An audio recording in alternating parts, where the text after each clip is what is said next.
At 8 o'clock precisely, in my tailcoat and with my hair brushed up into a tuft on my head, I entered the passage of the lodge where the princess lived. The old servant looked crossly at me and got up unwillingly from his bench. There was a sound of merry voices in the drawing room. I opened the door and fell back in amazement.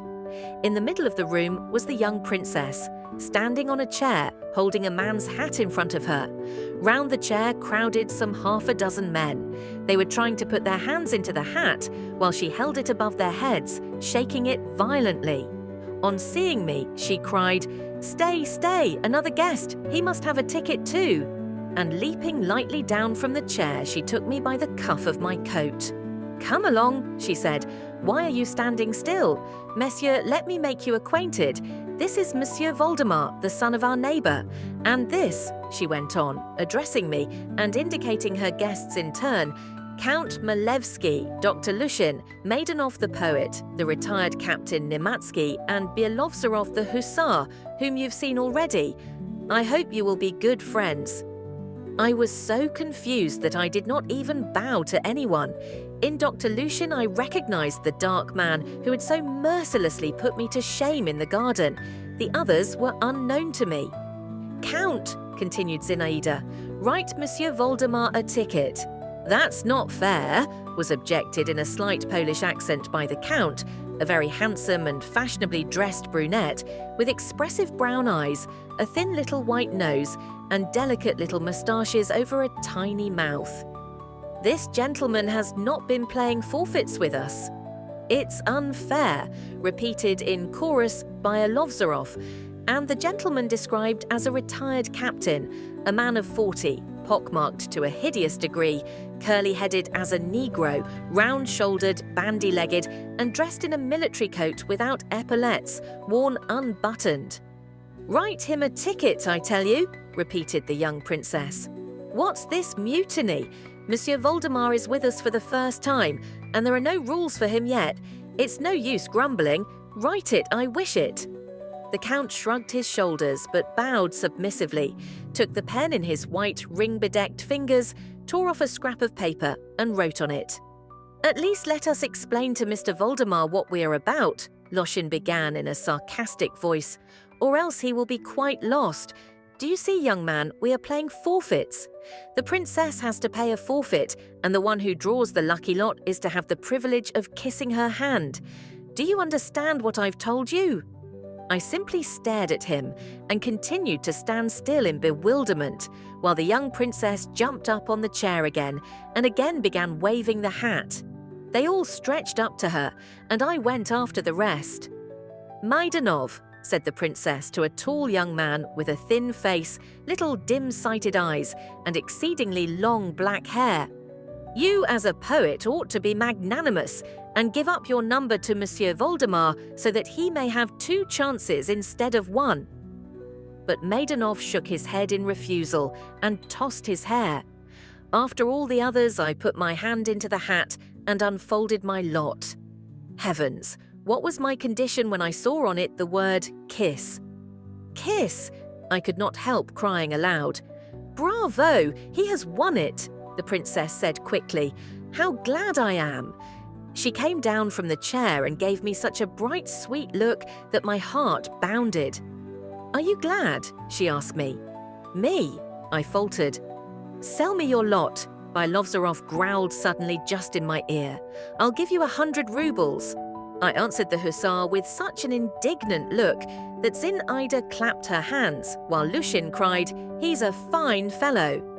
"But as master of the ceremonies," he went on, "it's my duty to see that all the rules are kept. Monsieur Vladimir, go down on one knee. That is our regulation." Zinaïda stood in front of me, her head a little on one side, as though to get a better look at me. She held out her hand to me with dignity. A mist passed before my eyes. I meant to drop on one knee, sank on both, and pressed my lips to Zinaïda's fingers, so awkwardly that I scratched myself a little with the tip of her nail. "Well done," cried Lushin, and helped me to get up.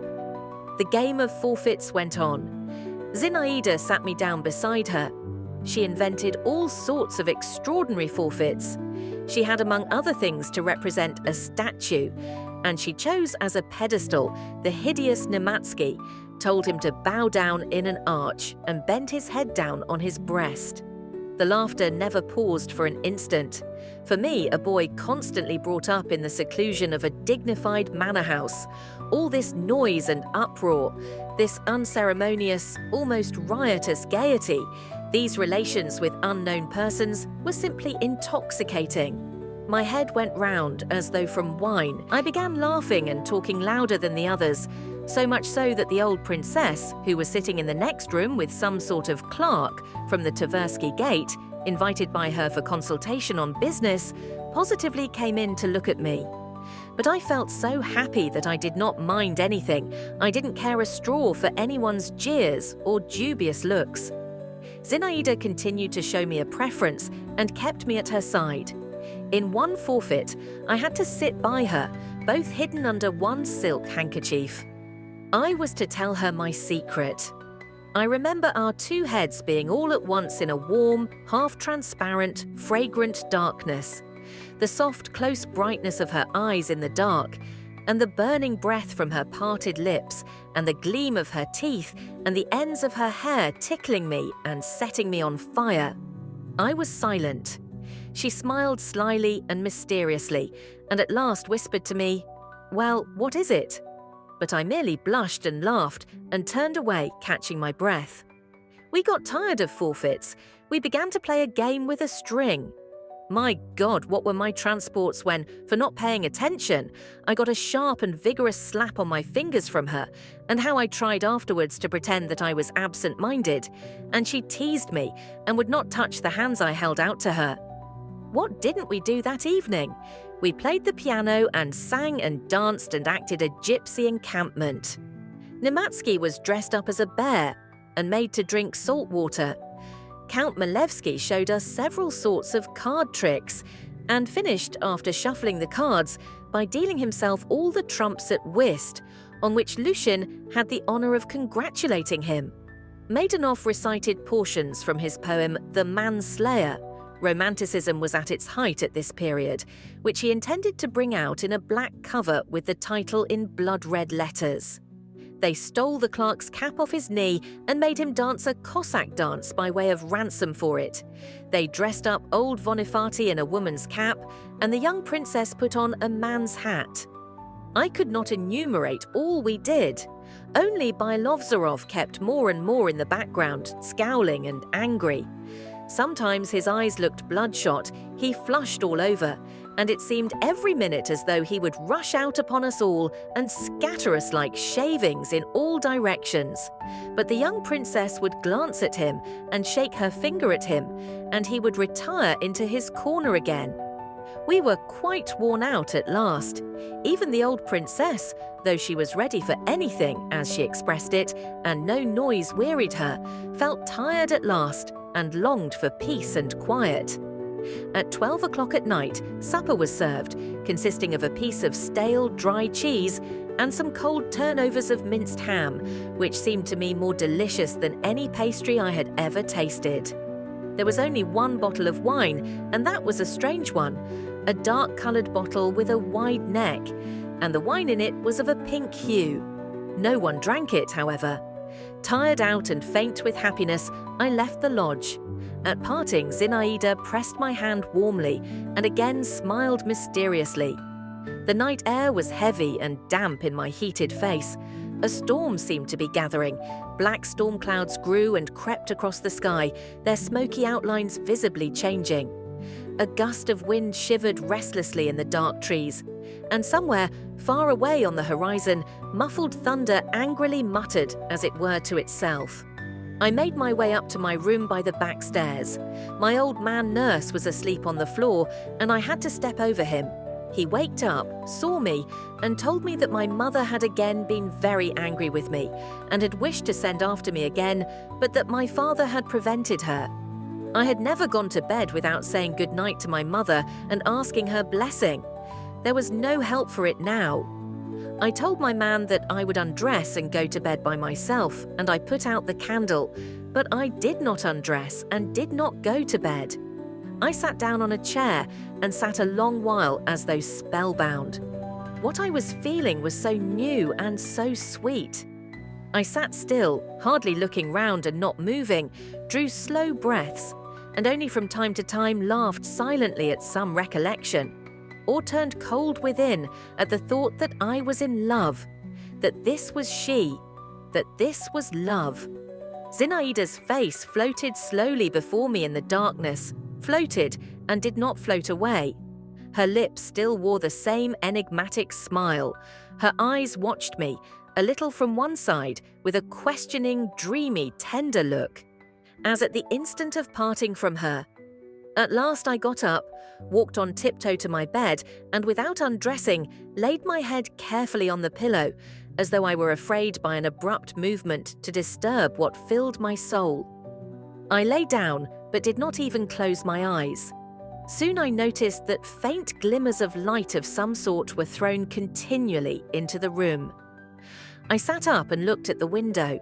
The window frame could be clearly distinguished from the mysteriously and dimly lighted panes. It is a storm, I thought, and a storm it really was, but it was raging so very far away that the thunder could not be heard. Only blurred, long as it were branching, gleams of lightning flashed continually over the sky. It was not flashing, though, so much as quivering and twitching like the wing of a dying bird. I got up, went to the window, and stood there till morning. The lightning never ceased for an instant. It was what is called among the peasants a sparrow night. I gazed at the dumb sandy plain, at the dark mass of the Neskuchny gardens, at the yellowish facades of the distant buildings, which seemed to quiver too at each faint flash. I gazed and could not turn away. These silent lightning flashes, these gleams, seemed in response to the secret silent fires which were aglow within me. Morning began to dawn. The sky was flushed in patches of crimson. As the sun came nearer, the lightning grew gradually paler and ceased. The quivering gleams were fewer and fewer, and vanished at last, drowned in the sobering, positive light of the coming day. And my lightning flashes vanished too. I felt great weariness and peace. But Zinaida's image still floated triumphant over my soul. But it too, this image, seemed more tranquil, like a swan rising out of the reeds of a bog. It stood out from the other unbeautiful figures surrounding it, and as I fell asleep, I flung myself before it in farewell, trusting adoration. Oh, sweet emotions, gentle harmony, goodness and peace of the softened heart, melting bliss of the first raptures of love, where are they? Where are they? The next morning, when I came down to tea, my mother scolded me, less severely, however, than I had expected, and made me tell her how I had spent the previous evening. I answered her in few words, omitting many details, and trying to give the most innocent air to everything. Anyway, they're people who are not comme il faut, my mother commented, and you've no business to be hanging about there instead of preparing yourself for the examination and doing your work. As I was well aware that my mother's anxiety about my studies was confined to these few words, I did not feel it necessary to make any rejoinder, but after morning tea was over, my father took me by the arm and, turning into the garden with me, forced me to tell him all I had seen at the Zashikins. A curious influence my father had over me, and curious were the relations existing between us. He took hardly any interest in my education, but he never hurt my feelings. He respected my freedom. He treated me, if I may so express it, with courtesy. Only he never let me be really close to him. I loved him. I admired him. He was my ideal of a man, and heavens, how passionately devoted I should have been to him if I had not been continually conscious of his holding me off. But when he liked, he could almost instantaneously, by a single word, a single gesture, call forth an unbounded confidence in him. My soul expanded. I chatted away to him, as to a wise friend, a kindly teacher. Then he as suddenly got rid of me, and again he was keeping me off, gently and affectionately, but still he kept me off. Sometimes he was in high spirits, and then he was ready to romp and frolic with me like a boy. He was fond of vigorous physical exercise of every sort. Once, it never happened a second time, he caressed me with such tenderness that I almost shed tears. But high spirits and tenderness alike vanished completely, and what had passed between us gave me nothing to build on for the future. It was as though I had dreamed it all. Sometimes I would scrutinize his clever, handsome, bright face. My heart would throb, and my whole being yearned to him. He would seem to feel what was going on within me, would give me a passing pat on the cheek and go away or take up some work, or suddenly freeze all over, as only he knew how to freeze, and I shrank into myself at once and turned cold too. His rare fits of friendliness to me were never called forth by my silent but intelligible entreaties. They always occurred unexpectedly. Thinking over my father's character later, I have come to the conclusion that he had no thoughts to spare for me and for family life. His heart was in other things and found complete satisfaction elsewhere. Take for yourself what you can, and don't be ruled by others. To belong to oneself. The whole savour of life lies in that, he said to me one day. Another time, I, as a young Democrat, fell to airing my views on liberty. He was kind, as I used to call it that day, and at such times I could talk to him as I liked. Liberty, he repeated, and do you know what can give a man liberty? What? Will, his own will, and it gives power, which is better than liberty. Know how to will, and you will be free and will lead. My father, before all and above all, desired to live and lived. Perhaps he had a presentiment that he would not have long to enjoy the savour of life. He died at 42. I described my evening at the Zasyekins minutely to my father. Half attentively, half carelessly, he listened to me, sitting on a garden seat, drawing in the sand with his cane. Now and then he laughed, shot bright, droll glances at me, and spurred me on with short questions and assents. At first, I could not bring myself even to utter the name of Zinaïda, but I could not restrain myself long and began singing her praises. My father still laughed, then he grew thoughtful, stretched, and got up. I remembered that as he came out of the house, he had ordered his horse to be saddled. He was a splendid horseman, and long before Rary had the secret of breaking in the most vicious horses. "Shall I come with you, father?" I asked. "No," he answered, and his face resumed its ordinary expression of friendly indifference. "Go alone if you like, and tell the coachman I'm not going." He turned his back on me and walked rapidly away. I looked after him. He disappeared through the gates. I saw his hat moving along beside the fence. He went into the Zasyekins. He stayed there not more than an hour, but then departed at once for the town and did not return home till evening. After dinner, I went myself to the Zasyekins. In the drawing room, I found only the old princess. On seeing me, she scratched her head under her cap with a knitting needle and suddenly asked me, could I copy a petition for her? "With pleasure," I replied, sitting down on the edge of a chair. "Only mind, and make the letters bigger," observed the princess, handing me a dirty sheet of paper. "And couldn't you do it today, my good sir?" "Certainly, I will copy it today." The door of the next room was just opened, and in the crack I saw the face of Zinaïda, pale and pensive, her hair flung carelessly back. She stared at me with big, chilly eyes and softly closed the door.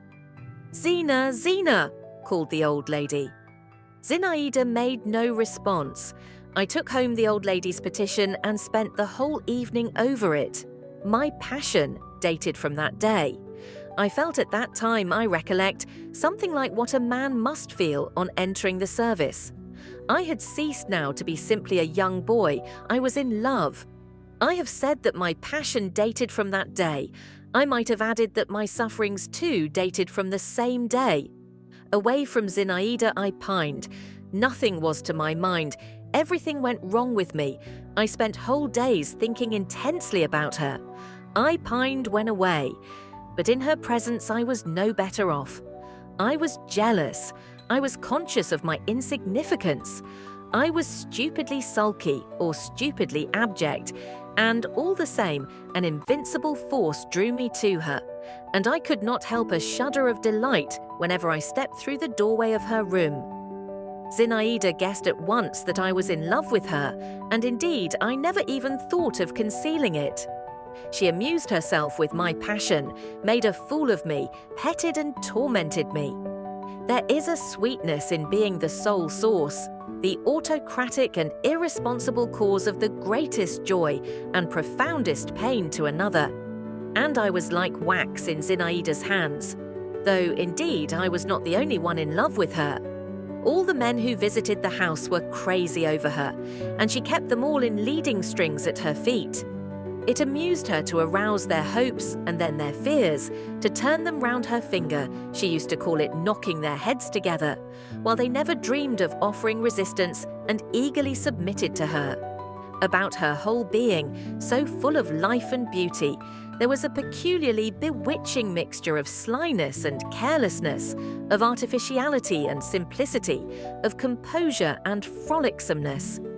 About everything she did or said, about every action of hers, there clung a delicate, fine charm in which an individual power was manifest at work. And her face was ever-changing, working too. It expressed almost at the same time irony, dreaminess, and passion. Various emotions, delicate and quick-changing as the shadows of clouds on a sunny day of wind, chased one another continually over her lips and eyes. Each of her adorers was necessary to her.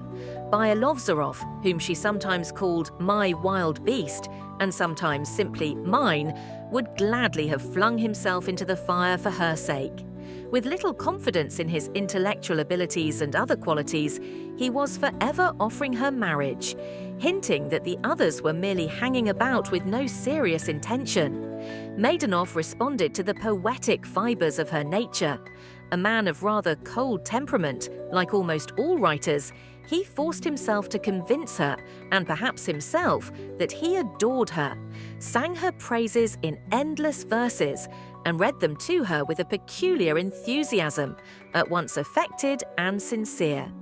She sympathized with him, and at the same time jeered at him a little. She had no great faith in him, and after listening to his outpourings, she would make him read Pushkin, as she said, to clear the air.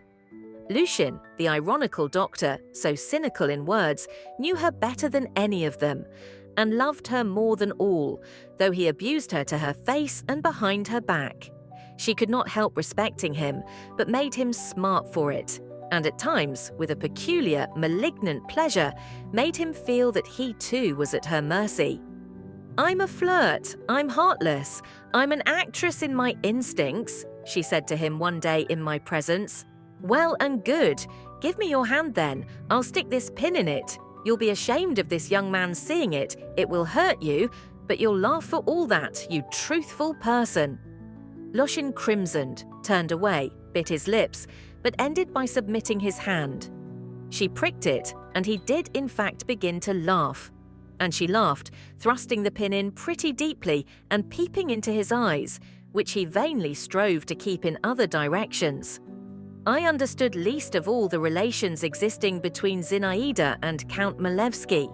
He was handsome, clever, and adroit, but something equivocal, something false in him was apparent even to me, a boy of 16, and I marveled that Zinaïda did not notice it.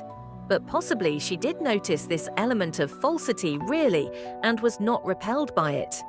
Her irregular education, strange acquaintances and habits, the constant presence of her mother, the poverty and disorder in their house, everything from the very liberty the young girl enjoyed, with the consciousness of her superiority to the people around her, had developed in her a sort of half-contemptuous carelessness and lack of fastidiousness. At any time anything might happen. Vonifety might announce that there was no sugar, or some revolting scandal would come to her ears, or her guests would fall to quarrelling among themselves. She would only shake her curls and say, "What does it matter?" and care little enough about it, but my blood, anyway, was sometimes on fire with indignation when Milevsky approached her. With a sly, fox-like action, leaned gracefully on the back of her chair and began whispering in her ear with a self-satisfied and ingratiating little smile, while she folded her arms across her bosom, looked intently at him and smiled too, and shook her head. "What induces you to receive Count Milevsky?" I asked her one day. "He has such pretty moustaches," she answered, "but that's rather beyond you." "You needn't think I care for him," she said to me another time. "No, I can't care for people I have to look down upon. I must have someone who can master me. But merciful heavens, I hope I may never come across anyone like that. I don't want to be caught in anyone's claws, not for anything." "You'll never be in love then?" "And you, don't I love you?" she said, and she flicked me on the nose with the tip of her glove. Yes, Zinaïda amused herself hugely at my expense. For 3 weeks I saw her every day, and what didn't she do with me? She rarely came to see us, and I was not sorry for it. In our house she was transformed into a young lady, a young princess, and I was a little overawed by her.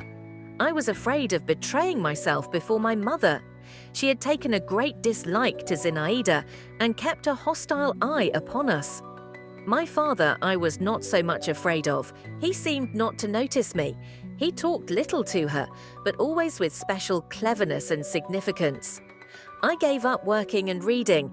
I even gave up walking about the neighborhood and riding my horse. Like a beetle tied by the leg, I moved continually round and round my beloved little lodge. I would gladly have stopped there altogether, it seemed, but that was impossible. My mother scolded me, and sometimes Zinaïda herself drove me away. Then I used to shut myself up in my room or go down to the very end of the garden, and climbing into what was left of a tall stone greenhouse, now in ruins, sit for hours with my legs hanging over the wall that looked onto the road, gazing and seeing nothing. White butterflies flitted lazily by me over the dusty nettles. A saucy sparrow settled not far off on the half-crumbling red brickwork and twittered irritably, incessantly twisting and turning and preening his tail feathers. The still mistrustful rooks cawed now and then, sitting high up on the bare top of a birch tree. The sun and wind played softly on its pliant branches. The tinkle of the bells of the Don Monastery floated across to me from time to time, peaceful and dreary, while I sat, gazed, listened, and was filled full of a nameless sensation in which all was contained: sadness and joy, and the foretaste of the future, and the desire and dread of life. But at that time I understood nothing of it, and could have given a name to nothing of all that was passing at random within me, or should have called it all by one name, the name of Zinaïda. Zinaïda continued to play cat and mouse with me. She flirted with me, and I was all agitation and rapture. Then she would suddenly thrust me away, and I dared not go near her, dared not look at her. I remember she was very cold to me for several days together. I was completely crushed, and creeping timidly to their lodge, tried to keep close to the old princess, regardless of the circumstance that she was particularly scolding and grumbling just at that time. Her financial affairs had been going badly, and she had already had 2 explanations with the police officials. One day I was walking in the garden beside the familiar fence, and I caught sight of Zinaïda. Leaning on both arms, she was sitting on the grass, not stirring a muscle. I was about to make off cautiously, but she suddenly raised her head and beckoned me imperiously. My heart failed me. I did not understand her at first. She repeated her signal. I promptly jumped over the fence and ran joyfully up to her, but she brought me to a halt with a look and motioned me to the path 2 paces from her. In confusion, not knowing what to do, I fell on my knees at the edge of the path. She was so pale, such bitter suffering, such intense weariness was expressed in every feature of her face that it sent a pang to my heart, and I muttered unconsciously, "What is the matter?" Zinaïda stretched out her head, picked a blade of grass, bit it, and flung it away from her. "You love me very much?" she asked at last. "Yes." I made no answer.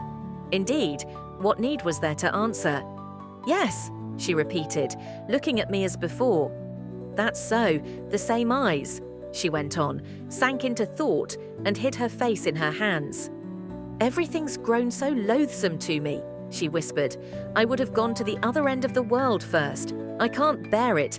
I can't get over it. And what is there before me? Ah, I am wretched. My God, how wretched I am." "What for?" I asked timidly. Zinaïda made no answer. She simply shrugged her shoulders. I remained kneeling, gazing at her with intense sadness. Every word she had uttered simply cut me to the heart. At that instant, I felt I would gladly have given my life, if only she should not grieve. I gazed at her, and though I could not understand why she was wretched, I vividly pictured to myself how in a fit of insupportable anguish, she had suddenly come out into the garden and sunk to the earth as though mown down by a scythe. It was all bright and green about her. The wind was whispering in the leaves of the trees and swinging now and then a long branch of a raspberry bush over Zinaïda's head. There was a sound of the cooing of doves, and the bees hummed, flying low over the scanty grass. Overhead the sun was radiantly blue, while I was so sorrowful. "Read me some poetry," said Zinaïda in an undertone, and she propped herself on her elbow. "I like your reading poetry. You read it in sing-song, but that's no matter. That comes of being young. Read me On the Hills of Georgia. Only sit down first." I sat down and read On the Hills of Georgia.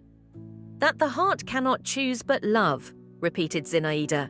"That's where poetry's so fine. It tells us what is not and what's not, only better than what is, but much more like the truth. Cannot choose but love. It might want not to, but it can't help it." She was silent again. Then all at once she started and got up. "Come along, Midanov's indoors with Mama. He brought me his poem, but I deserted him. His feelings are hurt too now. I can't help it. You'll understand it all someday. Only don't be angry with me." Zinaïda hurriedly pressed my hand and ran on ahead. We went back into the lodge. Maidanov set to reading us his Manslayer, which had just appeared in print, but I did not hear him.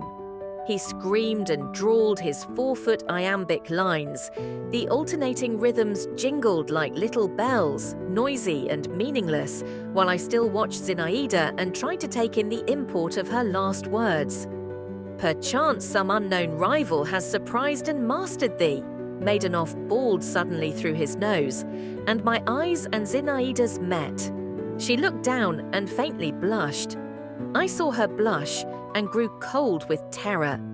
I had been jealous before, but only at that instant the idea of her being in love flashed upon my mind. Good God, she is in love! My real torments began from that instant.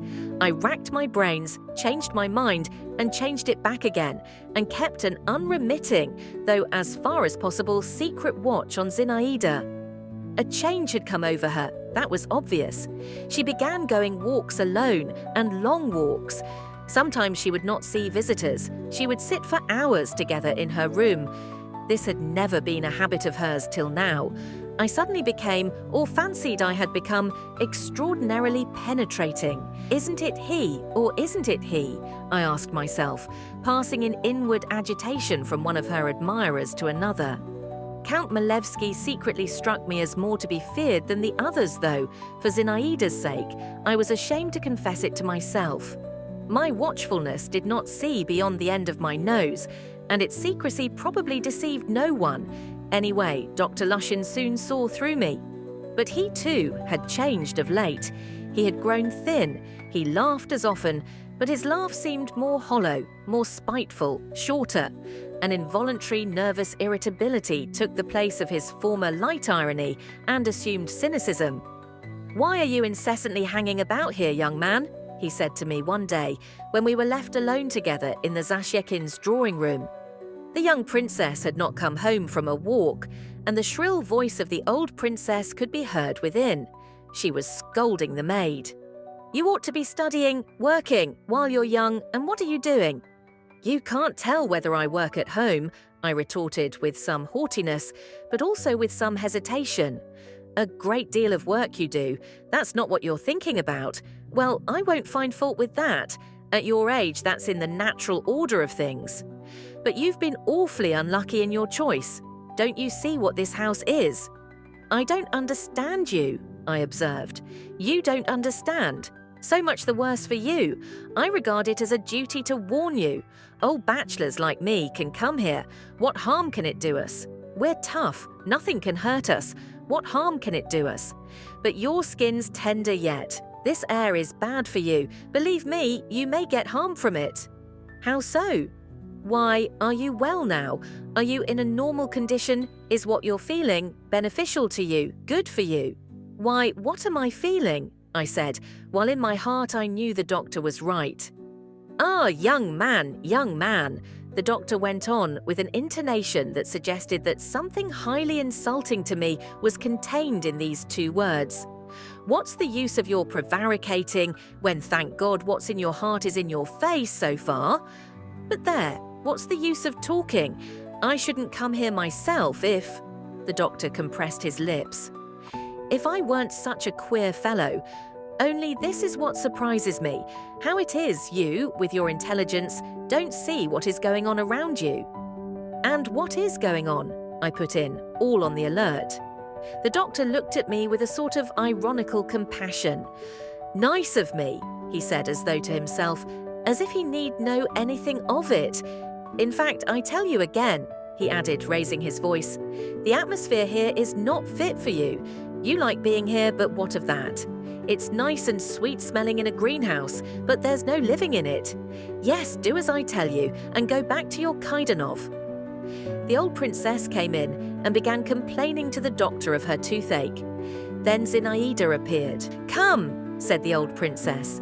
You must scold her, doctor. She's drinking iced water all day long. Is that good for her prey with her delicate chest? Why do you do that? Asked Lucien. Why, what effect could it have? What effect?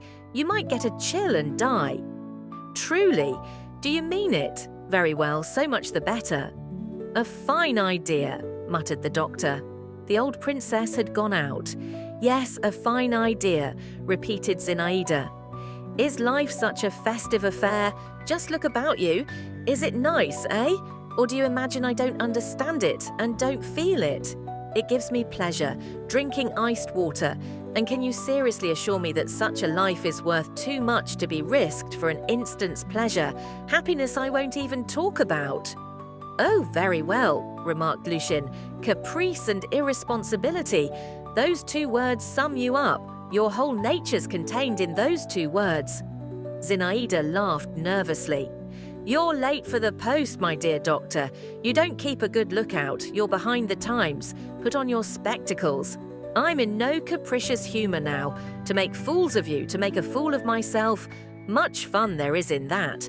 And as for irresponsibility, Monsieur Voldemar, Zinaïda added suddenly, stamping, don't make such a melancholy face. I can't endure people to pity me. She went quickly out of the room. It's bad for you, very bad for you, this atmosphere, young man, Lucien said to me once more. On the evening of the same day, the usual guests were assembled at the Zasyekins. I was among them. The conversation turned on Maidanov's poem. Zinaïda expressed genuine admiration of it. But do you know what? She said to him. If I were a poet, I would choose quite different subjects. Perhaps it's all nonsense, but strange ideas sometimes come into my head, especially when I'm not asleep in the early morning, when the sky begins to turn rosy and grey both at once. I would, for instance… You won't laugh at me? No, no, we all cried with one voice.